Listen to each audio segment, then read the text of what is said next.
ఓం నమో భగవతే వాసుదేవాయ. ఓం నమో భగవతే వాసుదేవాయ. ఓం నమో భగవతే వాసుదేవాయ. ఓం అజ్ఞానతిమిరంధస్య జ్ఞానాంజనశలాకయాం చక్షురున్మిలితం येन తస్మై శ్రీ గురవే నమః. నమావం విష్ణుపాదాయ కృష్ణప్రేష్ఠాయ భూతలే శ్రీమతే జయపతాక స్వామినితి నామినే. నమావం విష్ణుపాదాయ కృష్ణప్రేష్ఠాయ భూతలే శ్రీమతే భక్తివేదాంత స్వామినితి నామినే. నమస్తే సరస్వతి దేవం గౌరవాణి ప్రచారిణే నిర్విశేష శూన్యవాది పశ్చాత్యదేశతారిణే. జయ శ్రీ కృష్ణ చైతన్య ప్రభు నిత్యానంద శ్రీ అద్వైత గదాధర శ్రీవాసరి గౌరభక్త బృంద. హరే కృష్ణ కృష్ణ కృష్ణ హరే హరే, హరే రామ రామ రామ హరే హరే. హరే కృష్ణ. మీ అందరినీ చూసి చాలా రోజులైంది. నేనేమో వద్దాం అనుకుంటున్నాను, ఫోన్ చేస్తే ఎవరు ఉండట్లేదు అంటున్నారు. సరే ఈరోజు అనుకున్నాను ఎవరున్నా లేకపోయినా నేను ఉందాము అని చెప్పమని. సో నేను ఈ శనివారం నుంచి అనుకుంటున్నాను, ఒక ఇద్దరున్నా కానీ వస్తాను, వచ్చేదో నేను చెప్పాలనుకున్నది చెప్దాము. వింటే సో ముఖ్యంగా మనం ఏంటి అంటే, భౌతిక జగత్తు, భగవంతునికి 3 శక్తులు ఉన్నాయని చెప్తారు శాస్త్రాలు. అంతర్గత శక్తి, బహిర్గత శక్తి, తటస్థ శక్తి. అంతర్గత శక్తి ఏంటి అంటే ఆధ్యాత్మిక జగత్తు. బహిర్గత శక్తి అంటే మనం ఉండే ఈ భౌతిక జగత్తు. తటస్థ శక్తి అంటే జీవుడు అనమాట. ఈ జీవుడు ఏంటి అంటే ఆధ్యాత్మిక జగత్తులో ఉంటే నేను అక్కడ ఉండి అనుకుంటాడు, ఈ జగత్తులో ఉంటే ఇక్కడ ఉండి అనుకుంటాడు. అయితే ఇక్కడ ఉన్న కొద్దీ ఇది కర్మభూమి. మనం ఏ అడుగు తీసి అడుగు పెడితే కర్మ. సో ఆ కర్మ వల్ల ఏంటి అంటే దాని ఫలితాలను అనుభవిస్తూ ఉండాలా. ఇప్పుడు ఆచార్యులు ఏం ఉదాహరణ చెప్తారంటే, సాలిపురుగు గూడులో ఏగ చిక్కుకుంటుంది. అది అనుకుంటుంది నేను తప్పించుకోవాలని చెప్పి కాళ్ళు చేతులు ఆడిస్తుంది. ఎంత కాళ్ళు చేతులు ఆడిస్తే అంత చిక్కుపోతూ ఉంటుంది. సో అట్లాగే ఈ భౌతిక జగత్తు పదం యత్విపథం, ప్రతి అడుగులో కూడా విపత్తే, ప్రతి దాంట్లో కూడా కర్మబంధనాలే. సో అందువల్ల ఈ యొక్క కర్మ ఎంత తీవ్రమైంది అంటే మనకు తెలియకుండా తెలిసి ఎన్నో చేస్తూ ఉంటాం. ఇప్పుడు మనం ఏదైనా పనిలో ఉన్నాము, ఎవరైనా వచ్చి ఏదైనా విసిగిచ్చారు అనేసరికి టక్కన ఏదో గట్టిగా అనేసాం, వాళ్ళ మనసు బాధపడ్డారు. అది కూడా కర్మే. మనకు తెలియదు ఏ కర్మ ఎట్టుంటుందని. దానికి ఒక చిన్న ఉదాహరణ చెప్తాను నేను. ఒక బ్రహ్మచారి విద్యను అభ్యసించి వెళ్ళిపోతూ ఉన్నాడంట, వాళ్ళ ఊరికి వెళ్తూ ఉన్నాడంట గురువుగారి దగ్గర నుంచి. వెళ్తూ ఉంటే దారిలో చీకటి పడిపోతే ఒక పంచలో విశ్రమిస్తే ఆ ఇంటి యజమానురాలు ఈ బ్రహ్మచారిని చూసి కొంచెం ఆకర్షితురాలైందంట. ఆమె ఏమందంటే, మీతో సాంగత్యం చేయాలనుకుంటున్నానని. అంటే, అమ్మ నేను బ్రహ్మచారిని, గురువుగారు చెప్పారు బ్రహ్మచర్యం పాటించేటప్పుడు స్త్రీని కన్నెత్తి కూడా చూడకూడదని, నేను అటువంటి తప్పు చేయనమ్మా అంటే ఆమె ఆగ్రహించేసి పెద్దగా అరుపులు కేకలు పెట్టేసిందంట. ఊరి జనాలందరూ వస్తే, ఈ బ్రహ్మచారి వీడు బ్రహ్మచారి ఉన్నాడు కానీ నా మీద అత్యాచారం చేయబోయాడు, అది ఇది అని చెప్పి అరిచినాడు. ఆయన ఆ ఊరి జనాలందరూ కూడా వీడికి ఏదో శిక్ష విధించాలని చెప్పి వీడి కుడి చేయి ఖండించేయండి అన్నాడు. పాపం ఆ కుడి చేయి ఖండించేశారు. వీడు ఆ రోజు ఈ నొప్పి బాధ కన్నా ఒక విషయం తెలుసుకోవాలని ఉంది. ఏంటంటే, పుట్టి బుద్ధిరిగి నేనే పాపం చేయలేదు, మరి ఇటువంటి పరిస్థితి నాకు ఎందుకు వచ్చింది అని రాత్రంతా భగవంతుడిని వేడుకుంటూ ఉన్నాడంట. ఆయన అర్ధరాత్రి భగవంతుడు ప్రకటమై చెప్పాడంట, ఆయన నువ్వు పూర్వజన్మలో కూడా ఒక బ్రాహ్మణుడివి. ఒకరోజు నదీ తీరంలో స్నానం చేసి పోతున్నావు, ఒక కసాయివాడు ఆవును తరుముతూ వచ్చాడు. ఆ ఆవును తరుముతూ వస్తే ఆ ఆవు ఎట్ట వెళ్ళిపోయిందో వాడికి దిశ తెలియలేదు. ఆ కసాయివాడు నిన్ను అడిగాడు, ఆవు ఎట్ట నీకు ఏమన్నా చూసావా, ఎట్టపోయింది అని అడిగాడు. అడిగితే నువ్వు ఇట్ట పోయిందని చూపించావు. వాడు కసాయి వాడు ఆవుని ఎత్తుక్కుంటూ పోయి దాన్ని చంపేశాడు. ఆ ఆవే ఈ స్త్రీగా పుట్టింది ఇప్పుడు. నువ్వు ఏ దిశలో ఆవును చూపించావో ఆ చెయ్యి నీకు పోయింది, ఆ చెయ్యి నీకు పోయింది. అంటే కర్మ అట్లాగుంటుంది అన్నమాట.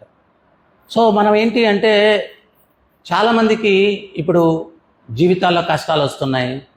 వాళ్ళు ఏమనుకుంటారు, పరిష్కారం ఏంటి? పరిష్కారం, ఈ కష్టాలకు పరిష్కారం ఏంటి అంటే నువ్వు ఉన్నటువంటి ప్రదేశం అనేటువంటిది దుఃఖాలయం.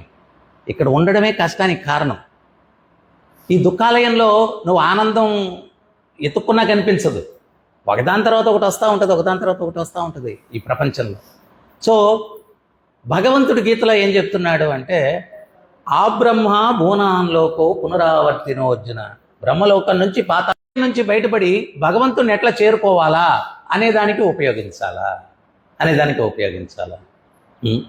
సో మరి అక్కడికి వెళ్ళాలా, ఆయన దగ్గరికి వెళ్ళాలా అంటే ఇక్కడ ఏం ఉండకూడదు, కర్మ బంధనాలు ఏం ఉండకూడదు. ముక్తినాథ్ అని ఒక నేపాల్లో ఉంది. అది రామానుజుల వారు చెప్పినటువంటి 108 దివ్య దేశాల్లో ఒక దివ్య దేశం అన్నమాట. ఆ గుడి ముందు 2 కొలనులు ఉంటాయి. ఒకటేంది అంటే పాపపు కొలను, పుణ్యపు కొలను, 2 కొలనులు.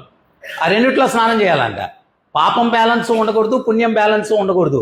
అప్పుడే వీడికి మోక్షం వస్తుంది. ఆ దేవుడి పేరే ముక్తినాథ్, మోక్షాన్ని ఇచ్చేటువంటి ఆయన ముక్తినాథ్ అన్నమాట. సో మనం ఏంటి అంటే ఈ మనుష్య జన్మలో ప్రత్యేకించి ఈ యొక్క కర్మ అన్నటువంటిది లేకుండా చూసుకునేదానికి మనం చేయాలా. మరి కర్మ లేకుండా ఏముంటుంది, ఎట్లా? అది ఎట్లా అంటే భగవంతుడే గీతలో చెప్తున్నాడు. ఏమని చెప్తున్నాడంటే యజ్ఞార్థ కర్మణోన్నేత్ర లోకోయం కర్మబంధన తతత్వం కర్మ కౌంతేయ ముక్త సంఘ సమాచార. ఏ రకమైన పని చేసినా కానీ భగవంతుని సంతృప్తి పరచడానికి చేస్తే దాంట్లో కర్మ ఉండదు. భగవంతుని సంతృప్తి పరచడానికి నువ్వు భోజనం చేసావు, భగవంతునికి నైవేద్యం పెట్టుకున్నటువంటి ప్రసాదం తిన్నావు. మాట్లాడాలని ప్రతి ఒక్కడికి ఉంటుంది, ఎవరికి ఉండదు? సరే మాట్లాడు, భగవంతుడి గురించి 4 మాటలు మాట్లాడు. వినాలని ప్రతి ఒక్కడికి ఉంటుంది, నానా చెత్త వినే బదులు భగవంతుడి గురించి 4 విను. పాడాలని ఉంటుంది, భగవంతుని గురించి పాడు. సో ఏ పని చేసినా కానీ అది భగవత్ సంబంధంగా కలుపుకొని మనం చేసినప్పుడు కర్మబంధనం కాదు, అప్పుడు మోక్షం వస్తుంది. లేదు గురువుగారు ఈడెంత బాగుందండి, ఇక్కడే ఉండిపోతామండి మేము, చాలా ఆనందంగా ఉంటుందండి ఈడేమీ లేదండి, అంత దుఃఖాలే. సో మొట్టమొదట ఏంటి అంటే మనం భగవంతుని పట్ల విశ్వాసాన్ని పెంపొందించుకోవాలా. దేవాలయానికి వస్తున్నాం, భగవంతుని చూస్తున్నాం, కానీ అందరూ వెళ్తున్నారు, మనం కూడా వెళ్తాం, ఒక రాయేద్దాం, అంతేగాని పూర్తి విశ్వాసం. ఆయన అక్కడ ఉన్నాడు, మాట్లాడాలి ఆయనతోటి, ఆయన మాట్లాడతాడు, మీకు తెలుసో తెలియదు, జరుగుతాయి. ఆ విశ్వాసం పెట్టుకోవాలి. ఎవరో ఒక ఊర్లో వర్షాలు పడలేదంట, వాళ్ళు వరుణ యాగం సంకల్పం చేశారంట. ఆ వరుణ యాగం యజ్ఞం పెడితే అందరు వచ్చారు, ఊరు జనాలందరినీ పిలిచారు. ఒక్కడు మాత్రం గొడుగు తెచ్చుకున్నాడంట. గొడుగు తెచ్చుకుంటే వరుణయాగం అయిపోయింది, ప్రసాదాలు యజ్ఞ ప్రసాదం అంతా పంచారు, అందరు తిన్నారు. బోరున వర్షం పడుతుందంట. మొదట ఆ గొడుగు తెచ్చుకున్నాడు చూసి అందరూ ఎటకారం, రే ఇటు గొడుగు తెచ్చుకున్నాడ్రా అని అందరూ వెటకారం అంట వాటితోటి. ఆయన ఆ వర్షం పడేసరికి ఆడు గొడుగు ఓపెన్ చేసుకొని గొడుగు వేసుకొని వెళ్తున్నాడు. వీళ్ళందరూ ఆశ్చర్యంగా చూశారు, ఆయన పెట్టుకొని లాగారు అన్నాడు. నీకెట్రా వర్షం పడుతుందని తెలుసు అన్నాడు. అప్పుడు వాడు అన్నాడంట, మీరు యజ్ఞం ఎందుకు చేశారన్నాడు. వరుణ యాగం ఎందుకు చేశారు? వర్షం పడడం కోసం చేశాం. మరి వర్షం పడేదానికి యజ్ఞం చేసి వర్షం పడుతుంది అని విశ్వాసం లేకపోతే అసలు యజ్ఞం ఎందుకు చేశారు మీరు? నాకు ఆ విశ్వాసం ఉండింది అందుకని గొడుగు తీసుకొచ్చాను. సో మనం ఏదైనా భగవత్ కైంకర్యం చేసేటప్పుడు ఆ విశ్వాసంతో మనం చేసినప్పుడు ఫలితం ఎక్కువ ఉంటుంది. భగవంతునికి మనకు మధ్య ఉన్నటువంటిది ఏంటి? అడ్డుకట్ట అవిశ్వాసం. అవిశ్వాసం అనేది అడ్డుకట్ట. పూర్తి విశ్వాసం లేదు ఆయన మీద, అరే నాయన, భగవంతుడు భక్తుల కోసం ఏం చేయడానికన్నా సిద్ధంగా ఉన్నాడు. ఈ సత్యం తెలుసుకోవాలా. పాండవులు వనవాసం చేస్తున్నారంట. వనవాసం చేస్తూ ఉంటే రోమ ఋషి ఆశ్రమానికి వెళ్ళారంట. ఆయన పేరేంటి? రోమ ఋషి. ఆయన ఒళ్ళంతా జుట్టేనంట. అది కూడా కొన్ని కిలోమీటర్ల దూరంలో విస్తరించి ఉంటుందంట. ఆ రోమ ఋషి ఆశ్రమంలో ఒక చెట్టు ఒకటి ఉంటుందంట. దాని ఫలము అది కానీ తింటే ఆకలి దప్పికొండవంట. ద్రౌపది చూసి ధర్మరాజుతో చెప్పింది, స్వామి అరణ్యవాసం ఎప్పుడే ఆహారం దొరుకుద్దో ఎప్పుడు దొరకదో తెలియదు, ఈ పండు కానీ తింటే ఆకలి. సహదేవుడు వెళ్ళి ఆ పండు ఎత్తడానికి ప్రయత్నిస్తే అది లేయట్లేదు. నకులుడు వెళ్ళాడు, ఆయన వల్ల గాల. అర్జునుడు వెళ్ళాడు, ఆయన వల్ల గాల. లాస్ట్కి భీముడు అందరిని నెట్టేసి వెళ్ళాడు. ఎడం చేత్తో ఇట్ట, ఆయన వల్ల కాల. 2 చేతులు ఎత్తడానికి కాలేదు. ఈ కదలికకి రోమ ఋషి ధ్యానం చేసుకుంటే తపస్సులో కూర్చొని ఉన్నాడు. వీళ్ళంతా దేని మీద నిలబడి ఉన్నారు? ఆయన వెంట్రుకల మీద నిలబడి ఉన్నారు. వీళ్ళు ఆశ్రమం అంతా ఆయన వెంట్రుకలే. ఆయన పేరే రోమ ఋషి. ఆ కదలికి ఆయన యొక్క తపస్సు భంగమైంది. భంగం అయిపోయి ఆయన లేచి కోపం. ఆ కోపం అయ్యేసరికి ఆ ఎంట్రుకలన్నీ కూడా పెనేసుకొని వీళ్ళని చుట్టేస్తూ ఉన్నాయి పాండవులు బంధించేయడానికి. అప్పుడు ద్రౌపది భక్తులకి ఏంటి అంటే ఆనందమైన సుఖమైన భగవంతుడే. అర్జునుడు అంటాడు కదా, కృష్ణుడు అంటాడు, ఏమయ్యా 10,000 నారాయణ సైన్యం ఒక పక్క, నాతో సమానమైన యోధులు, నిన్ను కోరుకోమంటే నేను యుద్ధం చేయను, ఆయుధం పట్టను అని చెప్పంటే, ఒకవేళ కౌరవులు నన్ను కోరుకుంటే వాళ్ళ తరపున నేను యుద్ధం ఎందుకు చేయాల్సి వస్తుందని నేను యుద్ధం చేయను, ఆయుధం పట్టను ఇవన్నీ చెప్పాను. నేను ఆయుధం పట్టనన్నాను, యుద్ధం చేయనన్నా, నన్ను ఎందుకే కోరుకున్నావు అన్నాడు. అప్పుడు అర్జునుడు ఒకే ఒక మాట అన్నాడు. ఏమన్నాడంటే, 10,000 నారాయణ సైన్యం మీతో సమానమైన యోధులు మా పక్షాన ఉండి యుద్ధం విజయం సాధించి ఆ విజయోత్సాహాన్ని పంచుకునేదానికి మీరు మాతో లేనప్పుడు ఆ విజయం మాకు దేనికి అన్నాడు. ఆ విజయం మాకు దేనికి అన్నాడు. సో భక్తులకేంటి అంటే భగవంతుడు ఉండాలి. అది దుఃఖమైన పరిస్థితి, ఆనందమైన పరిస్థితి అది కాదు. కుంతిదేవి ఏమనింది చెప్పండి? యుద్ధంలో గెలిచేశారు పాండవులు, హస్తినాపురం వాళ్ళ వశం అయిపోయింది. అప్పుడు ద్వారక్కి భగవంతుడు బయలుదేరి వెళ్ళిపోతూ రథంలో కూర్చున్నాడు. కుంతిదేవి పరుగున వచ్చింది. స్వామి దుఃఖాలు ఉన్నప్పుడు మాతో ఉన్నారు, ఈ ఐశ్వర్యాలన్నీ ఇచ్చి మమ్మల్ని వీడి వెళ్ళిపోతూ ఉన్నారు, మీరు లేనటువంటి ఈ ఐశ్వర్యం మాకు వలదు, తిరిగి దుఃఖాలు ఇచ్చి మాతో ఉండిపోండి, ఈ యొక్క ఐశ్వర్యం మాకు వలదు అని చెప్పింది కుంతిదేవి. అంటే ఇక్కడ మనం అర్థం చేసుకోవాల్సింది ఏంటి అంటే, ఉదయం కూడా నేను భాగవతం ప్రవచనాల్లో చెప్తున్నాను, నాకు అందం లేదు అందుకని దుఃఖంగా ఉన్నాను, నాకు పదవి లేదు అందువల్ల దుఃఖంగా ఉన్నాను, డబ్బు లేదు అందుకని దుఃఖంగా ఉన్నాను, ఇల్లు లేదు నాకు దుఃఖంగా ఉన్నాను. ఈ అన్ని దుఃఖానికి కారణాలు కాదు. ఆ ఆనంద సాగరుడు భగవంతుడు నీతో లేడు, అందుకని నువ్వు దుఃఖంగా ఉన్నావు. ఇవన్నీ ఉన్నవాళ్ళు కూడా చాలా మంది ఉన్నారు, వాళ్ళని అడగండి ఆనందంగా ఉన్నారేమో. ఆ ఆనంద సాగరుడు భగవంతుడు మనతో లేడు. ఆయన ఉంటే ఏమీ ప్రాపంచికంగా లేకపోయినా కానీ ఆనందాంబుది వర్ధనం ప్రతిపదం పూర్ణామృత స్వాదనం.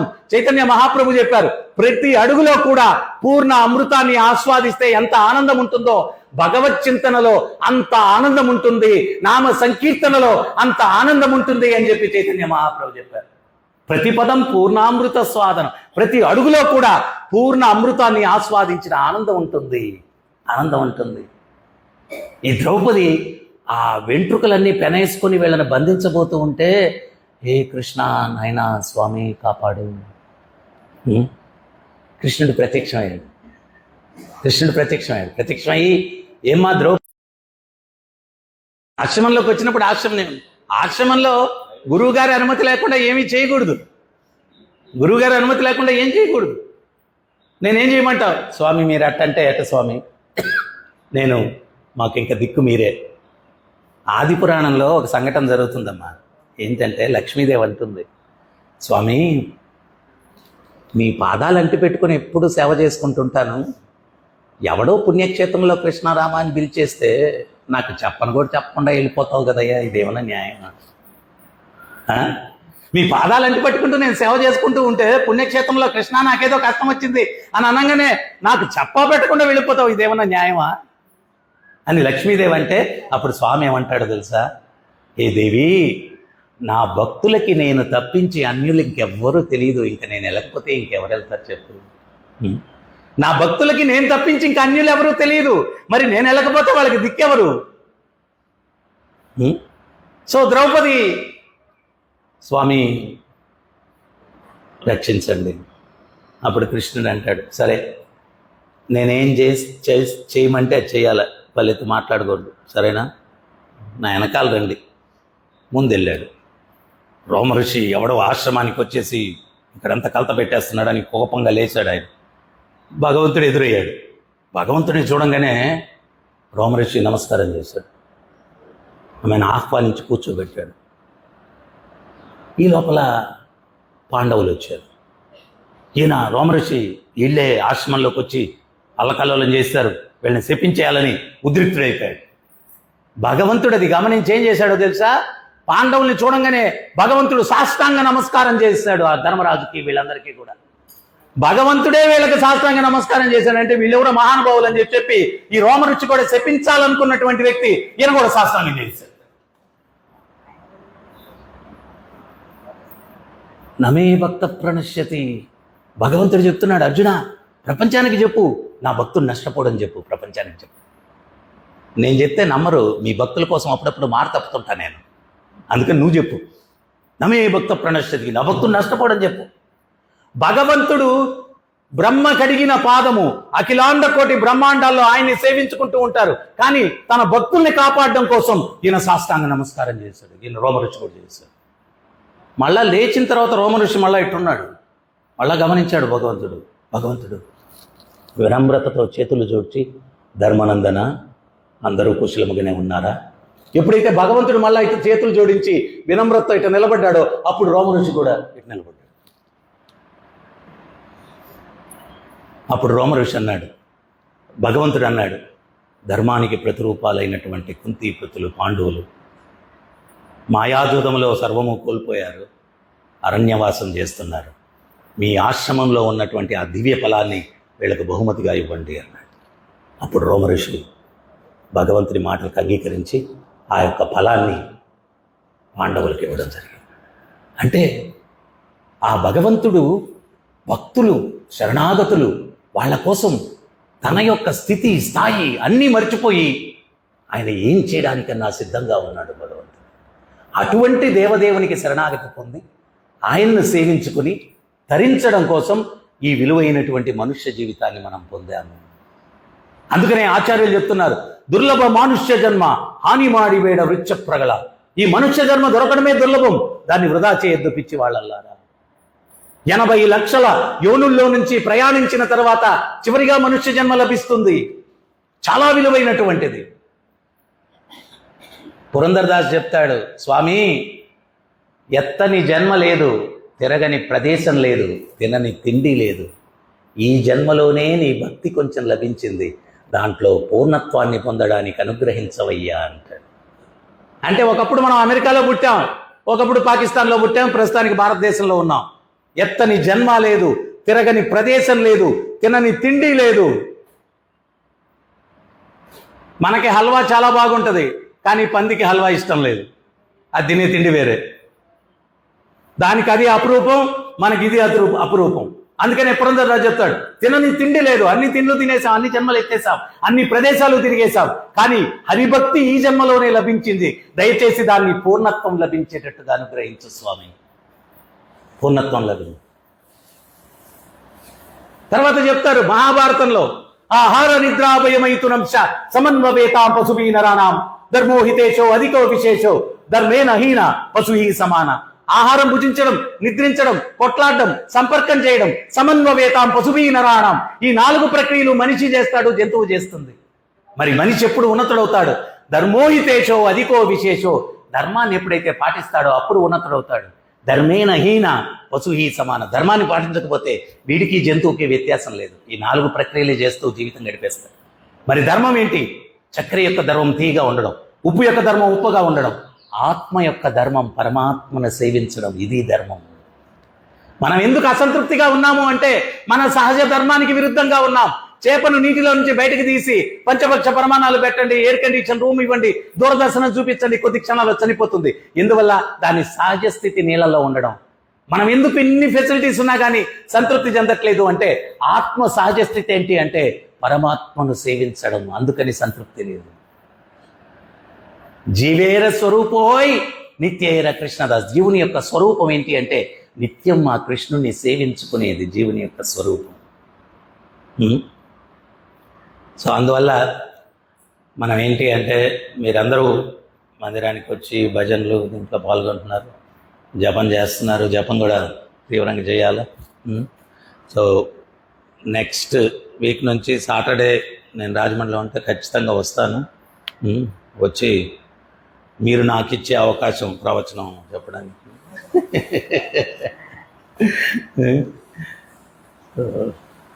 జపం చేస్తున్నారా అందరూ? ఎన్ని మాలలు చేస్తున్నారు? స్వామి ప్రభుపాదులు వారు చెప్పారు, ఈ కలియుగంలో ఈ కలి యొక్క ప్రభావాన్ని తట్టుకోవాలని వ్యాపారం ఇంకా బాగా జరిగితే బాగుంటుంది అనుకుంటాడు. అట్లాగే భక్తుడు కూడా ఒక మాల చేస్తాం అయిపోయింది, సమయం ఉంటే చేసుకుంటా ఉండాలి. ఎందువల్ల అంటే పురంధర్దాస్ చెప్పాడు, సాధన సంపత్తాయిత్తు. మన సంపద ఏంటి అంటే, భక్తుడి సంపద ఏంటి అంటే సాధనే. అదే మన సంపద, అదే మనతోటి వచ్చేది, అదే మనతోటి వచ్చేది. సో అందువల్ల ఆ యొక్క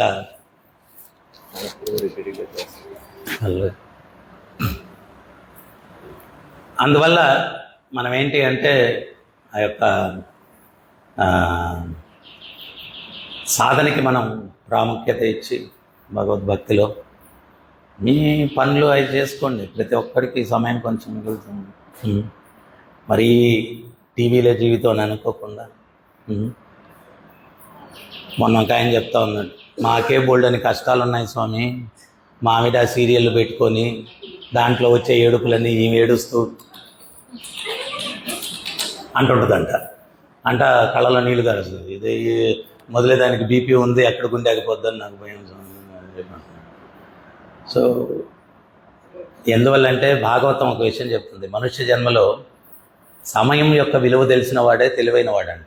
ఎందువల్లంటే ఇప్పుడు మనందరికీ రకరకాల వయసులు ఉన్నాయి. ఒక 20 సంవత్సరాలు వెనక్కి వెళ్ళిపోవాలంటే కుదురుద్దా?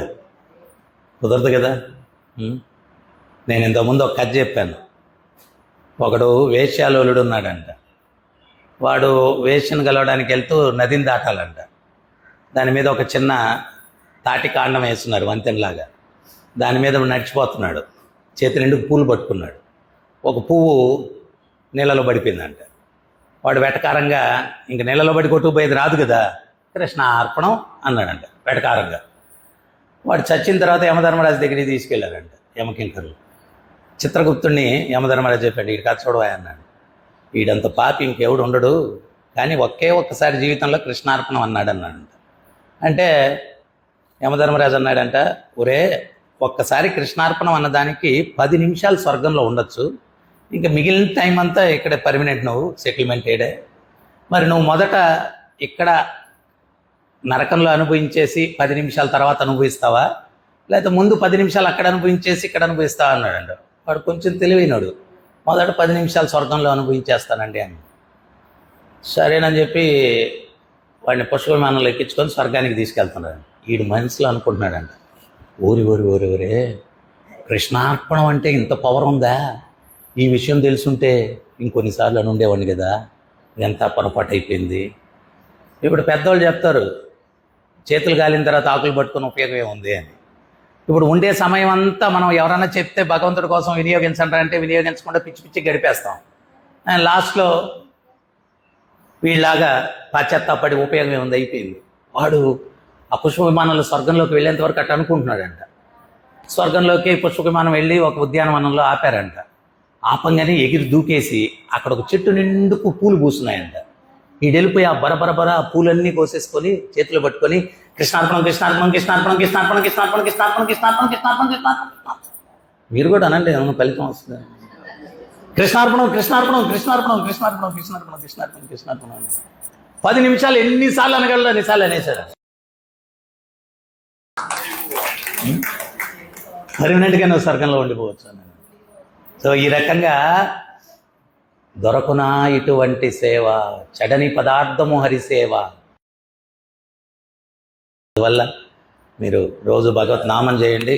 అవకాశం ఉన్నప్పుడు అంతా భగవంతుడి దగ్గరికి వచ్చి ఆయనకి ఏదో ఒక సేవ చేసుకుని వెళ్ళండి. జన్మని సార్థకం చేసుకోండి. 3 సార్లు నామం చెప్పండి నాతోటి. హరే కృష్ణ హరే కృష్ణ కృష్ణ కృష్ణ హరే హరే హరే రామ హరే రామ రామ రామ హరే హరే హరే కృష్ణ కృష్ణ కృష్ణ హరే హరే హరే రామ రామ రామ హరే హరే హరే కృష్ణ కృష్ణ కృష్ణ హరే హరే హరే రామ రామ రామ హరే హరే. ఇతి షౌడశకనాంనాం కలికల్ముషనాశనం నాతరో పరతరోపాయత్ సర్వవేదేషు ఋష్యతి. ఈ 16 పదాలైన భగవంతుని ఎవరైతే జపిస్తారో కలికల్ముషనాశనం, కలికాలం ఉన్నట్టే కల్ముషాలన్నీ నాశనం అవుతాయి. నాతరో పరతరోపాయత్ సర్వవేదేషు ఋష్యతి. వేదాలు మొదటి నుంచి చివరి దాకా తిరగవేసిన ఇంతకు మించిన తరుణోపాయం ఇంకోటి లేదు. సో అందువల్ల ఒక్కొక్క యుగంలో ఒక్కొక్క యుగ ధర్మం. కృతేయ ధ్యాయతో విష్ణుం త్రేతాయా యజతో మకై ద్వాపరే పరిచర్యస్య కలౌ తత్హరి కీర్తన. సత్యయుగంలో తపస్సులు, త్రేతాయుగంలో యజ్ఞయాగాదులు, ద్వాపర యుగంలో విగ్రహారాధన, కలియుగంలో నామ సంకీర్తన. ప్రతినిత్యం జపించండి, ఆనందించండి, ధరించండి. హరే కృష్ణ.